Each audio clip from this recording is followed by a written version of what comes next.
I'm Megan Hamilton, and this is the Embracing Enchantment podcast. I learned about today's guest from my friend and client Shulamit, who thought we would really like each other. She's a former corporate executive turned transformational coach and healer, founder of Unlock the Magic, and hostess of the Women Making Moves podcast. Welcome, Amy Pons. Thank you.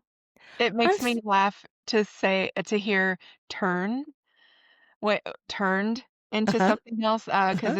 because I actually it's like I was always this, and I Mm. didn't know how to it just wasn't a thing when I was a kid, like, "I wanna be a healer," like, that wasn't a thing, so but I always ha a lot of people from my corporate world are like, "What? You're a healer now?" I'm like, "Well, it's not really now.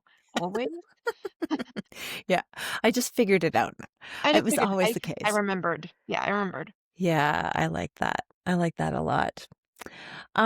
Okay, so I'm gonna begin by shuffling my tarot deck as I do for each episode.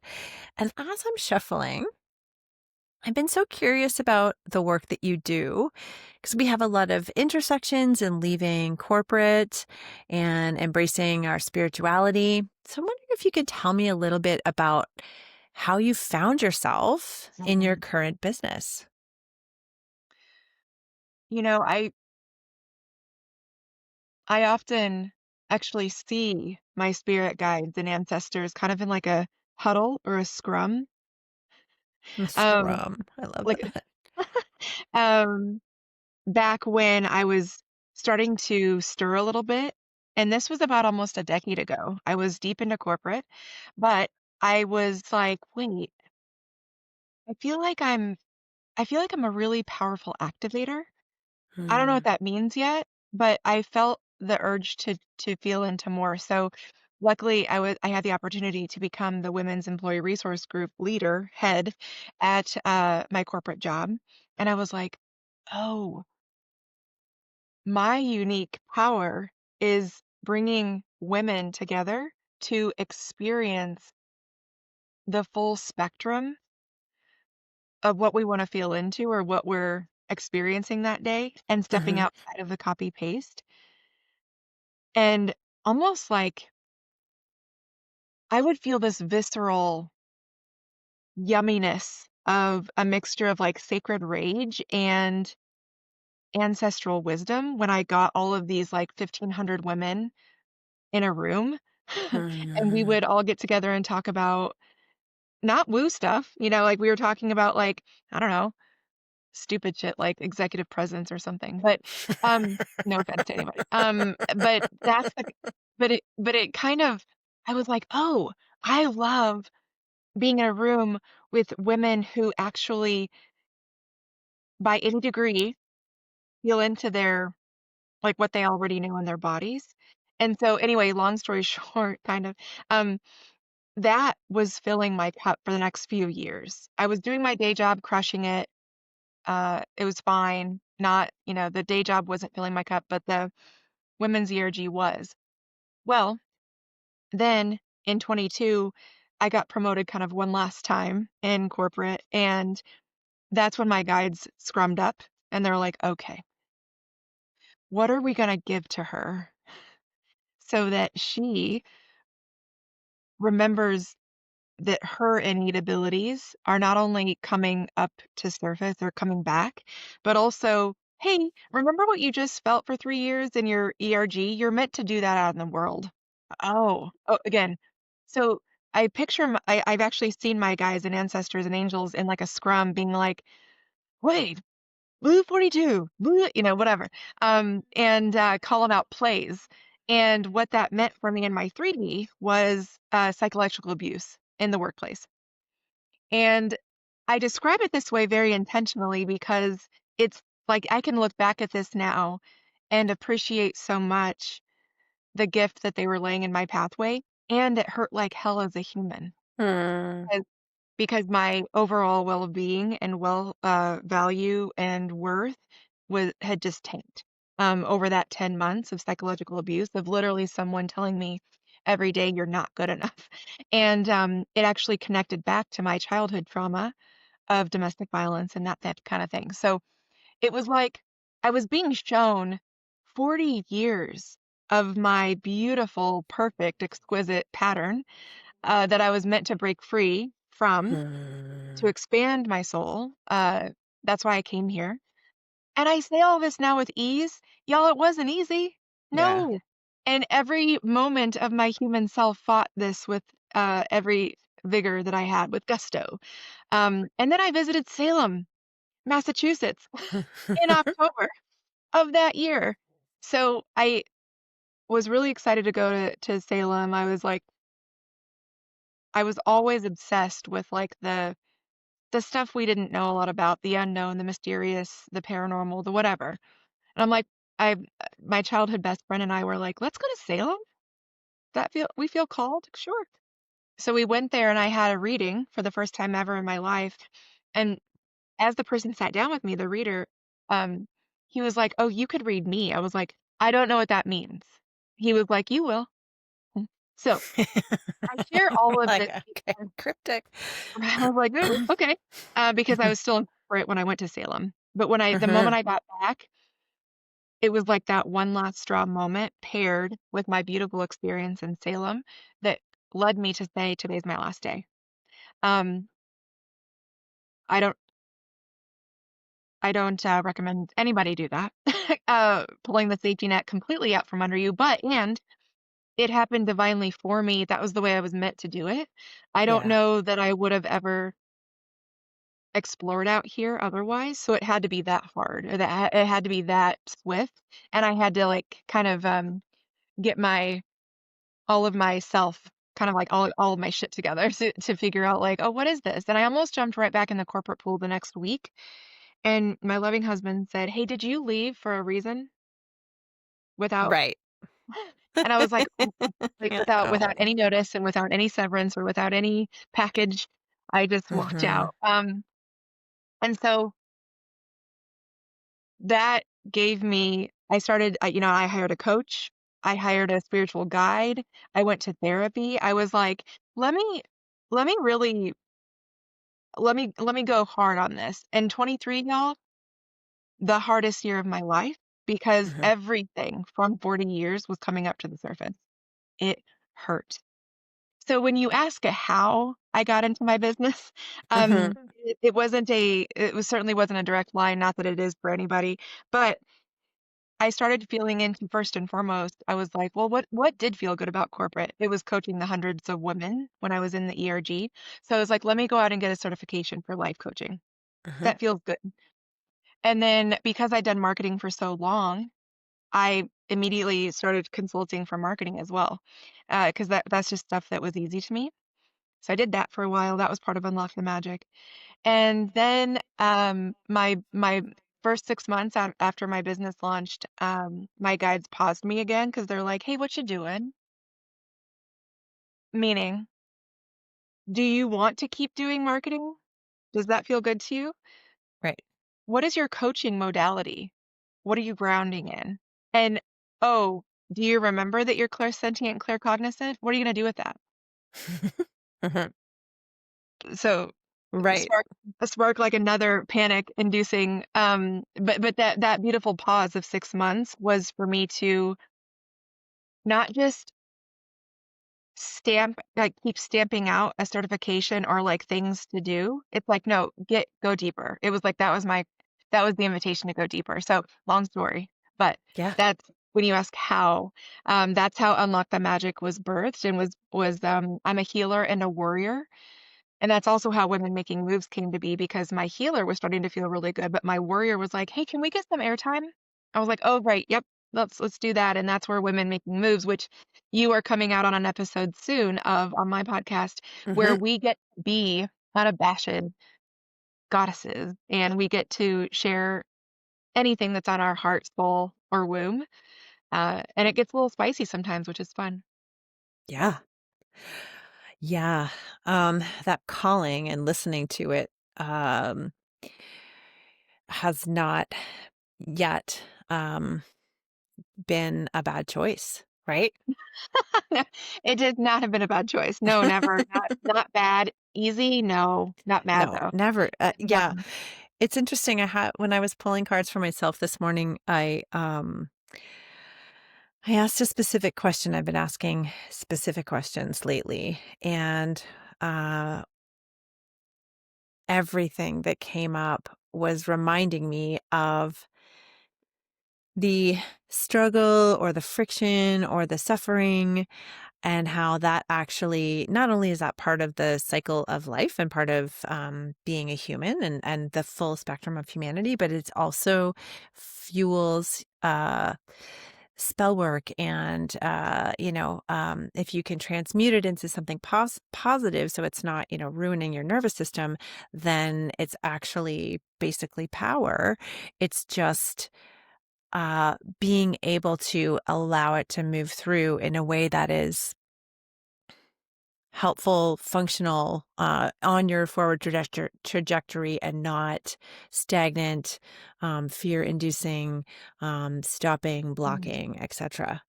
I love it. Okay, so let's yeah, Sorry, go ahead. one more thing on that for um when we talk about when you're starting to remember who you are on the soul plane, even that is too ethereal or too esoteric for some people. Listen, when you start to become aware of your thoughts and your words, and you're like, wait, is that true? What I think about myself? Is that Mm, true? What I think right. about the world? Is that true what I just said out loud about myself? When Yeah. you start to gain awareness around that, that's actually the thread to pull because you're like, "Oh, cool. How cool is it that I could and I can think differently or say differently?" Because it's Yeah. not true that I'm a um it's not true that I'm a dork. I'm actually perfect and amazing and magical, you know? It's Yeah. just like something like that. So that's where I kind of start with clients a lot of times is like when they'll say something, I'm like, "Well, is that true? And who said? And can you prove it Yeah. in the court of law?" You're like, well, my ex-boyfriend can. Be Um, like be like, "And who is he? Uh-uh. Boy, bye." yeah, I love it. Okay. Let's see what wants to come up. 'Kay.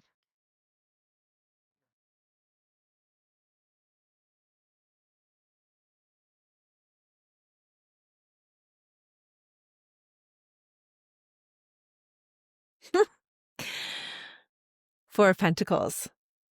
So, yeah, that idea of blocking yourself from experiencing the full magic of being alive. And so, with Pentacles, we are focusing on the earth, but also our bodies and the magic of the everyday, right? We also obviously think about Pentacles in terms of career and in terms of money.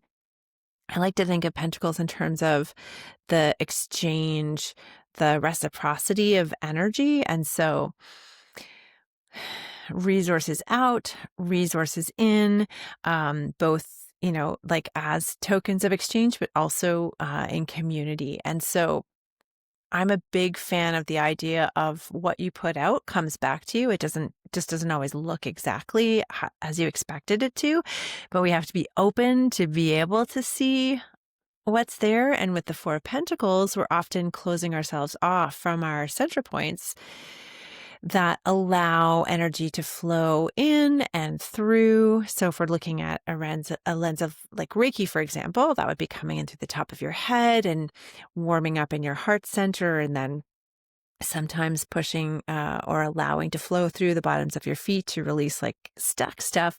And so if you're, blocking off these points with money worry or hoarding or not trusting, then it doesn't allow you to feel that flow or to experience that human magic that comes from recognizing all of the, you know, cool stuff that's around us at any given point. So I know that Amy reads as well. Do you want to give a take on this? Yeah, it's something similar, but o of course, but, so this card really speaks to me from a chakra point of view, Mhm. like, Yeah. absolutely, because, I know, and this is a lot of what I teach, is when we are able to identify when or how our chakras are open and balanced from crown, and the card shows, crown, heart, and feet.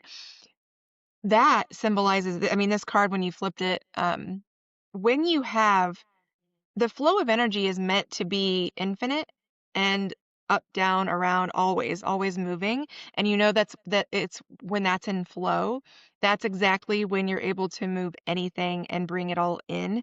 And specifically for me, this card, I know, and as I met with my accountant this morning, um, I have a big offer coming up, and there was this moment where I said, "Well, if I pack that program," I was like, "Oh, wait a sec, a when?" So, there is some Mhm. stickiness there, and that's what, for me, this card has pulled for me today, is that there's some stickiness around, um, what's coming in as, like, an expectation around that. So, my work to do is to feel into, not a what if it doesn't fill up, it's even if it doesn't fill up, I'm fine. Mm. That's my invitation by that card specifically. I love that. I love that because sometimes I find with manifesting, I don't always I don't wanna say agree, but I don't always practice in the same way, and there's so many different ways of doing it, but Yeah. I find that, those very strict and, complete, the sentences that don't even allow for any ambiguity, I don't actually love that Mhm. because, uh the universe works in strange and mysterious ways that we cannot know, like, We're not just meant to. literally I well, exactly. the how and when is none of our business, actually. Mhm. Right. Exactly, and we don't know what's happening behind the scenes, so this thing that we really want to happen, that we're determined to happen, that we say, "When this happens," doesn't happen, and we go, "I've failed, therefore I can't manifest, therefore XYZ," and the universe is like, "No, wait, I'm actually trying to bring you something different or better that you just didn't know about, but okay, I guess now we're gonna start a few rungs of the ladder down?"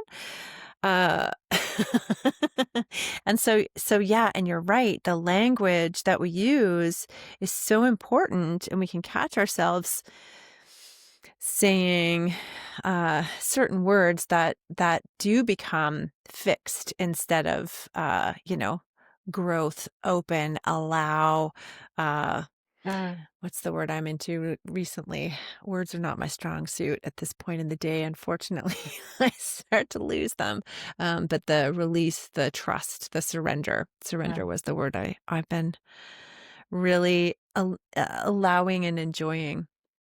um, so it's funny because you were talking about executive presence, and recently you posted something on LinkedIn that made me realize that we were kindred spirits.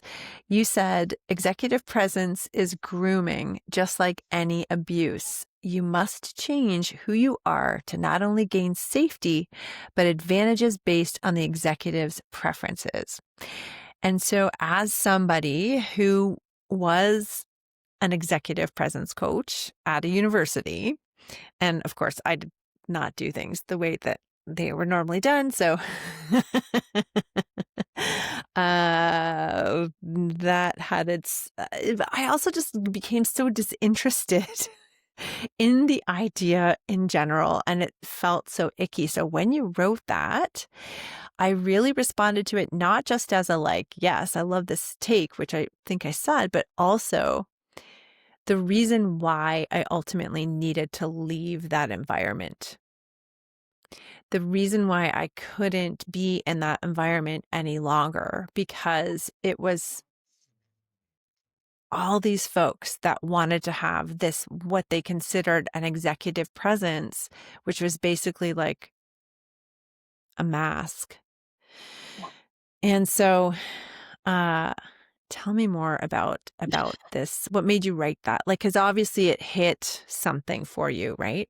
Mm. My 40-year-old wound that you're never good enough on your own. You must have an external peace or validation to that's what it struck for me, that Yeah.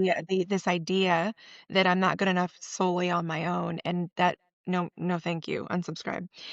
So and that's interesting, like, I actually got a lot of interesting feedback on that, and, that folks were really put off by my take because they're Really? li Oh, I yeah. didn't go back and look. Oh, Oh, that's yeah. Oh, and my interesting. DMs as well. So, I Really? I was like, "Oh, cool, okay." So, I love a good discourse. I love a good respectful dialogue. Um, and so, yes, I was coming from a place of, it was coming from a place of, my lived experience wounds, but I was bringing up a parallel that I was seeing that's actually extremely dangerous in the workplace, which is be less of you so that this other person is happy. Mhm. That's what I mean by grooming. Like and actually in my Fortune 200, people would actually use that term. They're being groomed for the next level.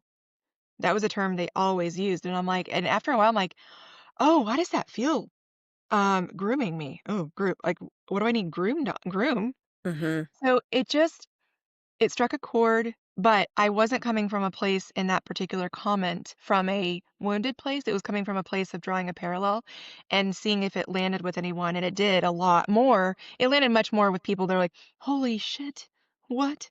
I'm being groomed." Yeah, anytime that you're and it depends on how you're being given the feedback or the opinion about the executive presence or the Mhm. executive. If you're if the feedback is something like, "Hey, people aren't really understanding your message because you talk fast." You get to decide whether Fair. that is, fair, Yep. and, if your ultimate goal is for people to understand what you're saying, okay, maybe that's valid feedback. Maybe that's not the grooming piece. The grooming piece comes in, and this is what I experienced, um, "Don't wear your hair curly. That's not professional. Straighten it." "Always be sure to wear heels because it makes you look more professional." Again, according to whom? Uh, well, so and so executive would prefer if you talked in bullets and not other. That one could be on the fence, meaning like, what if we were to tell someone, use your unique brilliance and your personal style that makes you feel the best? Isn't it true that if you did that rather than conforming yourself to those bullets that that executive wants, isn't it true that you might come off as the expert, the most authority has the most authority in the room, and you feel like your body posture changes because Mhm. you are speaking and presenting in your own unique voice. That's what I'm talking about when it starts to get into that grooming. You're being asked to be taken outside of yourself. And isn't it true that we've all been in that position where we're presenting on something like a deck that's been torn to shreds and we don't even know what our theme is anymore because the message has been lost? Our unique idea has been lost, and now and so that comment was asking people to recognize that the moment you either mark up a deck that someone spent a lot of time on or you ask them to present in a way that's not their unique style, you're grooming them to become farther from themselves, Yeah. And and they not lose to something in have that. yeah. And the thing is, if you asked the person that, they would say, "No, of course not." And yet, the grooming is actually this, uh in this environment that is Right. constantly looking to one up, to get ahead, to like, Yeah. it's not personal, it's just business. All of these like Right. awful things that, I don't even know if I could step foot in a corporate environment again as an employee. I mean, I certainly do when I do workshops, but as an Sure. employee, I don't, it would have to be I can't even imagine the situation because it is so uncomfortable to be there once you have been allowed to be your full self. So this is what I say about owning your own business. So many folks right now, and you probably noticed this as well, really struggle because of what's happening in the world. And it's so hard to, show up and talk about this stuff when there's people who are desperate and suffering and have been, Mhm. for many years, in all kinds of different places. Sometimes it can feel so silly, or even just what's happening in America right now. And then I like to say, um, owning your business is an act of rebellion against the way that things normally happen. And don't even talk about when you start adding witchy tools and magic. That's just that is the biggest middle finger. And there is that sense at that point of doing things in a way that feels so right to you, right? Where you have allowed yourself to untangle from all of the enculturation, from all Mhm. of the grooming, from all Mhm. of the rules, from all of the control, from all of the ideals that were never yours to begin with. And you're like, I actually really like doing it this way. So if I'm going to offer tarot readings and do, executive corporate workshops for public speaking, I'm going to do that because I actually can. And Mhm. so once you get into that space where you get to actually be yourself and make decisions from this inner intuitive, uh, I like to call it, I run my business on vibes, but they're very, very, they're vibes that are full of wisdom and Yeah. experience. And Yeah. um, once you know what that is like, and it's entirely possible you may have to, for whatever reason, go back into another environment. Absolutely. I'm not saying never do it because there's so many reasons why somebody might need to do that. Right. Health insurance, partner dies and they need to support the whole family. There's so many reasons. However, not it will probably feel a lot different if you have to do it, but the being the fullness of yourself that you bring to that environment is going to clash against anybody who is trying to manipulate or control you, whether they're aware of it or not. Mhm.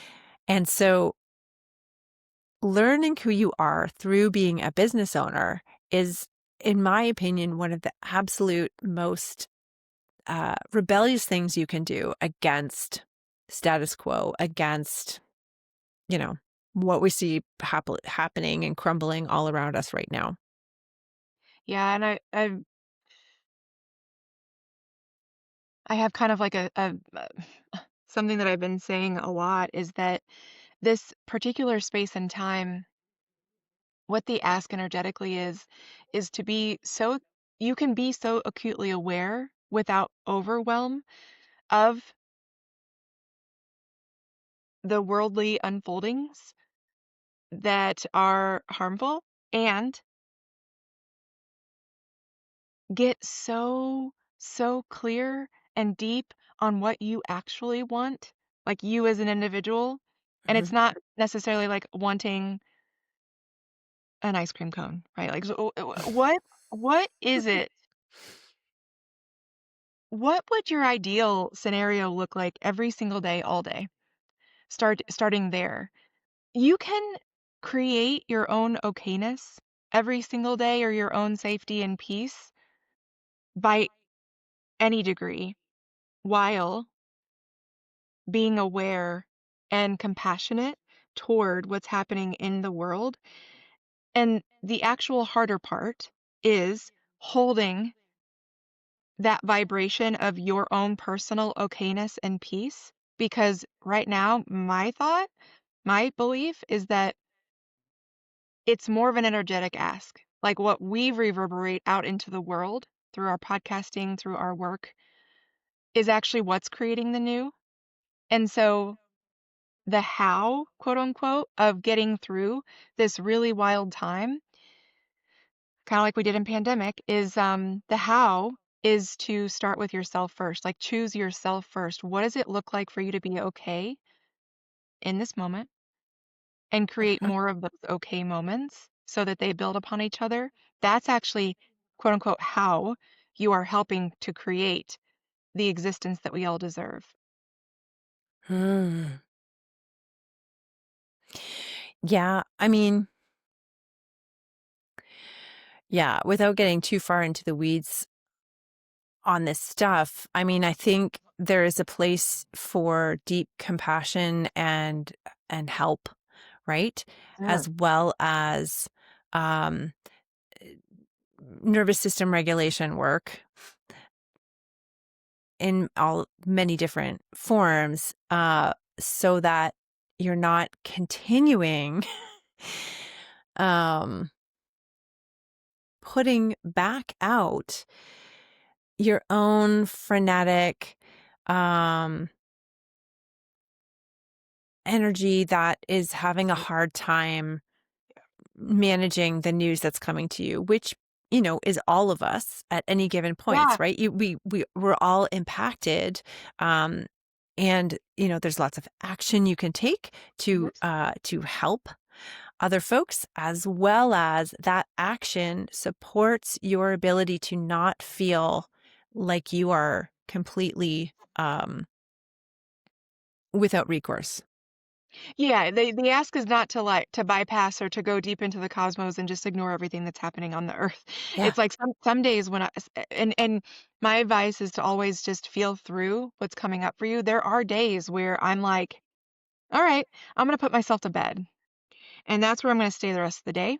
And I trust that my sisters out there can hold the line in my absence because I need a day to crumble. Great, do that.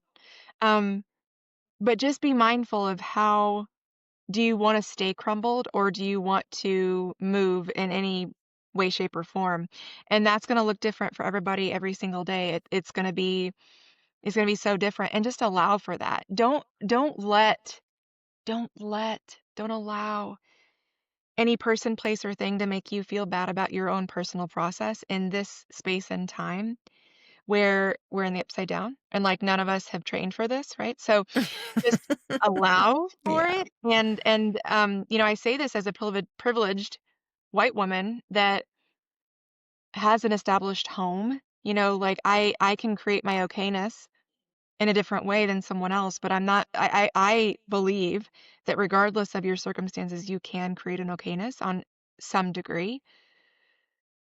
I believe that because that's what I put out. That's the energy I'm putting out into the world so that anybody can find that degree of okayness. That's the lighthouse that I am. Yeah. I would say for me, I agree that I can find an okayness. And I also know that there's just so many different levels Mhm. that I have not been tested with, I guess, is one of the ways of saying it. So I know that I can, and Right. I am certainly happy to share that. Um, but yeah, there's so many different experiences that I've never had to face. And so My uh I'll yeah. give it just so that I'm not speaking only from like the privileged side. I'll give an example of something that's happening in real time. Um, a friend was killed last week, murdered. Mm, And I'm sorry. oh, thank you. And on those days, um, I would tell you that my okayness or the family, there is no okayness at Mhm. right now. But for instance, receiving a supportive text message from friends was giving my friend a smile or like a slight reprieve. That was like this small, tiniest dose of okay that they had. That's so in this like in a time that the world is upside down and this horrid tragic event unfolded, they found one moment of, okay, Yeah.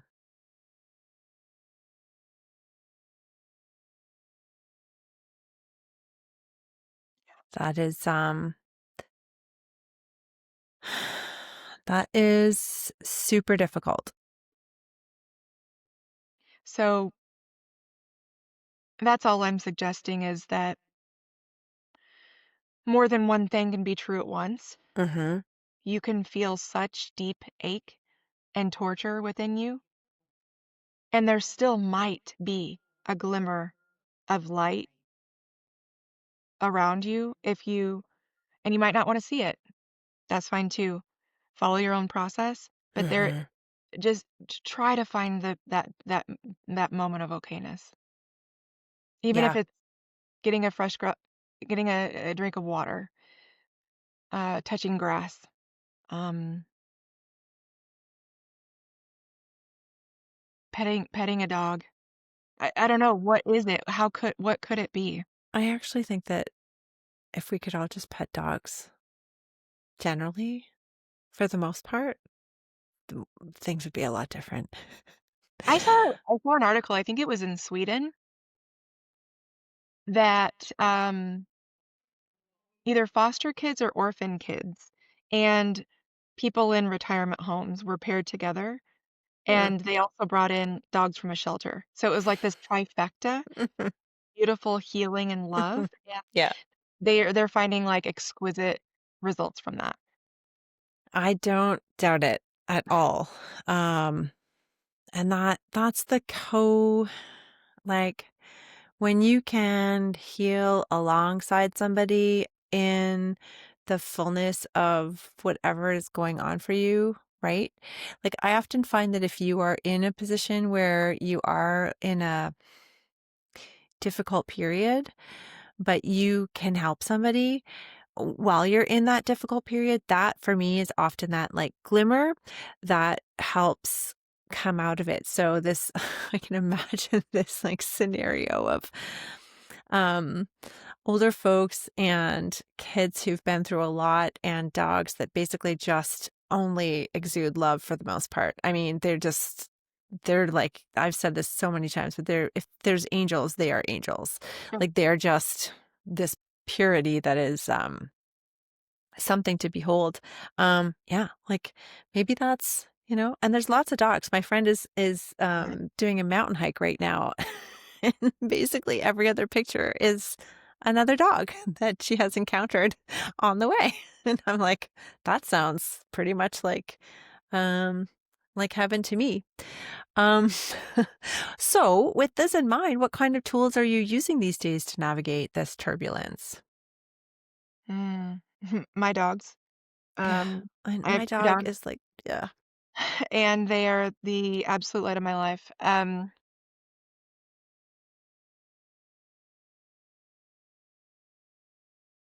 My solar plexus is the place within my own energy where I always check in to it's like a barometer for my okayness. Mhm. And if my solar plexus is feeling some type of way, I will often do what I call going inward, and it's simply putting on a weighted eye mask and going inside my energy and almost imagine getting a massage on your chakras. Like, Mhm. not physical, but, like, imagine an energetic massage on your chakra energy centers, and, that's what I, quote, unquote, "do." That's one tool, is I go inward, is what I call it. Mhm. I'll say, like, "I'm going in," and everybody knows not to bother me. I will I e I will go to one of my favorite spots and get cozy. These sound pretty simple. This is how I do it. This is how I create Mhm. my happiness because my ideal state is cozy. So I'm gonna grab a blanket, I'm gonna grab some socks, I'm gonna grab a pillow, and I'm gonna go get cozy somewhere that I can just exist for a minute That's how I create my okayness. Probably my dogs are in tow somewhere. And that's what I'm trying to share how easy it can be to create your okayness. If you don't have a home, what's your favorite spot to go to? Is there any spot in your lived experience, in your physical world that gives you peace? Go there Mhm. and just spend a minute if you can. That's what I mean. It's not about finding a luxurious for me, Mhm. for me anyway anymore. Like it's not like a luxurious kind of consumerist thing. It's actually finding the place in me that can start to provide comfort for my nervous system, for my brain, for my heart. That's what it's about. That's the how. That's what Mhm. I mean when I say create your okayness. Yeah. And I will say there's nothing as desirable as a nervous system Mm, that is not activated. And I mhm, say that from somebody who, had an activated nervous system for the majority of my life, and even in and did everything I could think of to help. And it's only been the last few years with somatic work, with taking a Reiki course, with therapy, with getting an ADHD diagnosis and taking medication for that. Like all of these things have given me a glimpse of what it feels like when you have the actual and this is someone I've been teaching breath work for over a decade, and breath work would work a little bit, but like it's finding the things that work. And then because I had the experience of having some incredibly luxurious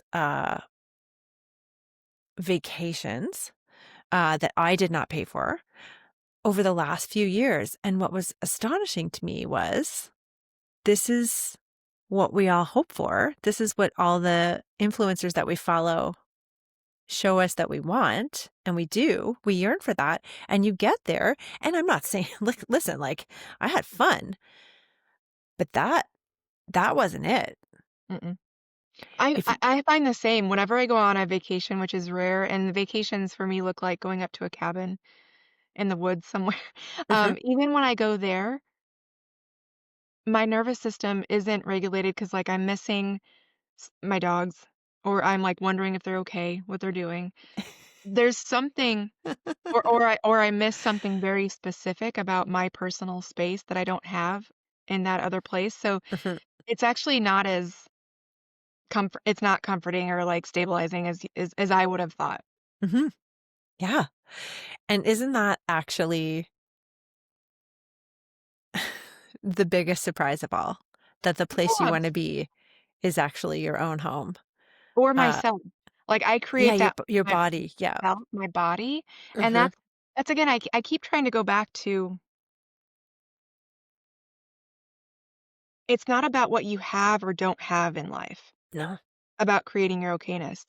When I say that, I'm asking you to create an okayness in your own body without any external what have you.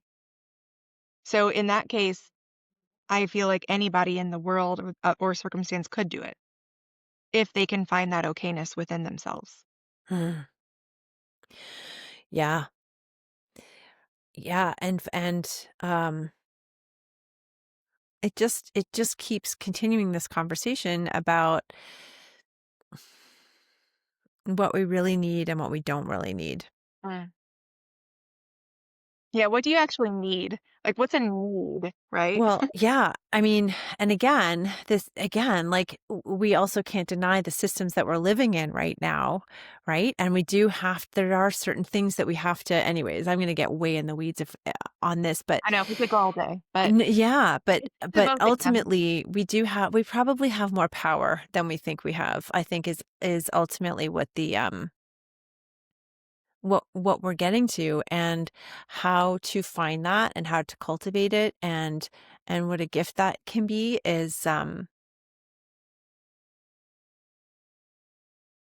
is bigger than anything, really. Uh, Anything that you might think that you wanted. Um, okay. So as we're wrapping up here, for folks who are wanting to find an anchor in spirituality or different tools, what would you suggest is the best place to start? Mm. Book a chakra reading with me. Hmm. Not that you needed anything outside of yourself, but Mhm, me 3 years ago, I didn't know how to understand my own chakras. So it helps to have someone guide you through that first time to understand what might be happening in your field mhm, so that you can start to take notice and build your own awareness. My whole goal when someone comes to me for my services is that I'm teaching you to do it on your own. You're not going to need me like ever again, but start with the chakra reading or or something that feels interesting to you. Maybe it's a tarot card pull from Megan. Like what is interesting to you that we've talked about for you to dip your toe in and see, hey, how do I start to understand more about this more? mhm, And I would invite you to do that. So, and another thing, I'm I'm in my current cohort of magic school, and the second cohort launches in December, where we use fun tools to reignite your intuition to help you trust your first instincts of what you already know before you start to explain it away. So mm. come find me and let's have a conversation. I'll have all of Amy's stuff in the show notes for sure. Listen, this is the second time in a week that I've had a chance to talk to you, and thank you very much for the conversations. Thank you for your time here and for just sharing your unique and your unique story, but also just, living the living what you are proclaiming, Yeah. right? We need those examples to know that it can actually be possible for us, because once you see somebody else living in this power that they have, as they have, taken away all of the other stuff that doesn't mean anything, that you believe that you have to care about, that you realize you don't. It is empowering to know that that is possible for all of us in our own unique and individual ways, um, because that is actually what contributes to the collective Yeah. unconscious, to our communities, our unique gifts showing up with that, and having the ability to cultivate them. It is the shit. It is, and I'll tell you one more thing. For those of you out there that are like, "Well, I love my corporate job, and I love my lifestyle, and I love my things, and I love my stuff." Okay, Yeah, absolutely. love it. I'm gonna tell you one of the scariest moments that I had was in Salem when, as part of that reading, the person told me that everything's about to change. And I was Mhm. like, "What are you talking about?" I Mhm. finally I kind of like, quote unquote, I finally have the job, the money, the title, the home. What are you talking about? Everything's about to change and I'm playing small. What the actual fuck are you talking about? So Mhm. I didn't like it. I didn't like it. Yeah. Um, I didn't like it. And now, and like I said, 23 was the hardest year because a lot of that was starting to unravel as I was starting to see through my ice cream cone want and my peaceful heart want. Mhm. I was trying to see through that and I was like, it does, y'all, it might not feel good, It but I doesn't. guarantee you on the other side, and there's no other side, there's no finality, there's no, but when you move through like the first big hump, you're like, oh, isn't it true that I can do anything? Yes. And isn't it true that I can feel amazing? And these other things I can start to release? Also, yes. Yeah. Yeah. It is the magic of being a human. Um, Thank you so much, Amy. Thanks, Megan. Okay, you can find all the information and takeaways from today's episode in the show notes or at embracingenchantment.com. Subscribe and follow wherever you get your podcasts. Leave a review or a voice note. You can find out more about Amy and where to follow her in the show notes or at embracingenchantment.com. Make sure you're subscribed because we have exciting episodes coming up. And we have so many incredible previous episodes as well, including Pam Grossman and an episode on witch stones. Until then, here's to building an enchanted life. All right, I'm going to press stop and then